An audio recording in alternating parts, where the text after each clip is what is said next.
Jason Derulo in studio. My head, I see you all over me. My head, You know Jason Derulo. I'm feeling like a star, you can't stop my shine. I'm flying cloud nine, my head's in the sky. I'm solo, I'm riding solo, I'm riding solo, I'm riding solo. But when I become a star, we'll be living solo.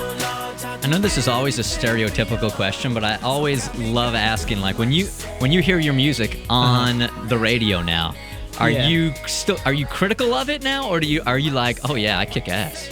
That song kicks ass. I would not change a thing about me. I'm really critical, but once you've heard something, a million and one times, the criticism kind of goes away. But like, I'm really critical of myself. I'll be in the studio and I'll be doing a part, over and over and over again, and I'll continue to work on a record until someone tells me to stop. Really? It's done. It's a perfectionist kind of thing. Yeah, it is. I'm a Virgo, so maybe that's why. You said, you've heard that your songs over and over and over again. Have you ever been driving around, one of your songs came on, and you turned to another radio station because they played the song too much? Yeah. You have? Really? I was actually the most played male artist in 2010. Is that right? Yeah, on the radio in all formats. Yeah. Wow. So yeah, Congratulations. I've turned the stations a couple of times. So you'd be a good guy to go to if one needed to borrow money then, right? Right, no doubt, man.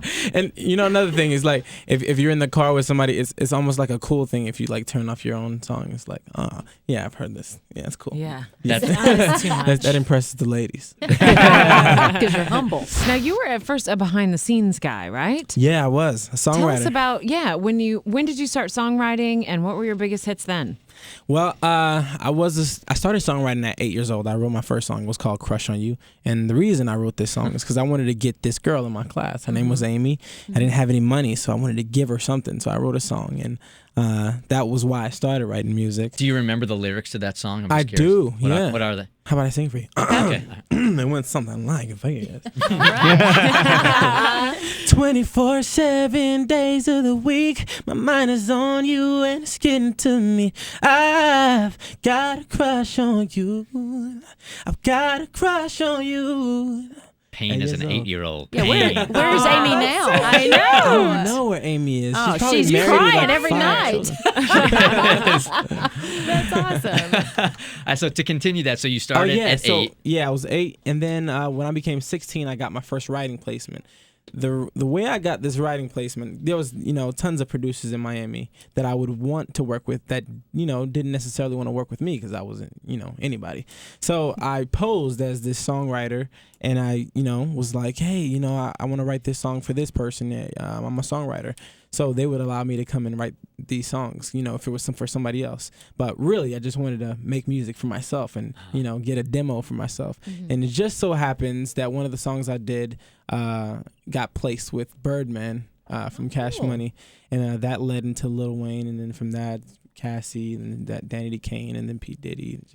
That's how it snowballs, right? Yeah. You get one, and then you have credibility for the next and the next. Right, yeah. Mm-hmm. How do you even get noticed, though? As like 16 years old, there have been people that have been writing songs for 2 decades and can't get that one break, get their foot in the door to get somebody to listen to it. What did you do that they didn't do? Outside of lying.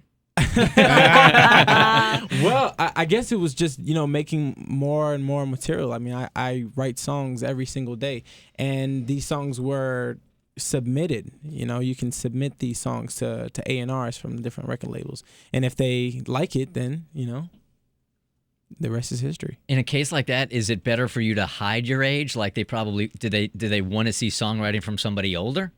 Well, they didn't know who was writing the songs. They just got the songs, and that's what it was. I don't think people really care where the songs were coming from. They just wanted hits. That's all it is. So you are a performer first. Songwriting would not be your first love? I can't say that. I mean, I get a bigger rush from performing, because the crowd's energy, is just unlike anything else. But I just love being in the studio. Like, I was in the studio till 5 this morning, and came straight from the studio to here. Wow. So like it's my life. But I have a show tonight that I'm really looking forward to as well. So it's, I guess I love both, and it's my lifestyle. But I get a bigger rush from performing. What kind of things do you write about? Life experience. I mean, anything that just moves me. Anything that has heightened emotion. People want to feel. That's why we go to the movies. That's why we listen to music, because we either want to help ourselves get through a sad moment, or we want to laugh. We want to feel love. We just want heightened emotion. So I write about life. Is there a song out there or a performer that you really admire that people would be surprised? Elvis. I'm really into Elvis. Yeah? Yeah, Elvis is one of my biggest influences. I think that's pretty surprising, because every time Elvis comes on my iTunes, on my playlist, people are like, what is this? I don't think it's surprising at all. I mean, he's only one of the biggest of all time. Yeah, sure. Yeah. If your influence is Elvis, you're doing all right. Yeah. How about dating while you're on the road and working and stuff like that? Are you at the point now where you have to hide who you're dating, or do you even have time for that kind of thing? Dating. That's where you go out with a girl and you guys go to dinner. That's rough. I mean, I don't know if I can. I mean, I have friends. Yeah, I don't know if I can call it dating. You still holding out for that girl in the 3rd grade that you sang the song to? Waiting for Amy to call you back? I don't know, man. I'm pretty sure she's probably married with 5 kids. Well, thanks for helping us out with the Bert Show's Big Break also, and talking to the 4 finalists that we've selected. Like, what kind of talks are you having with them? What advice have you given them? We haven't done. They haven't sat down with them yet. Oh, you haven't? They do it Okay. right after this. Okay, cool. What's the piece of advice that you can give to all 4? Like, because they're all very talented, just unsigned right now, and they're looking for a big break. So what can they do to separate themselves from everybody else? Be yourself. I mean, everyone is different, and everyone is an individual naturally. So if you just be yourself and exude your own confidence, that will definitely set you apart. But I feel like you can decide your own destiny.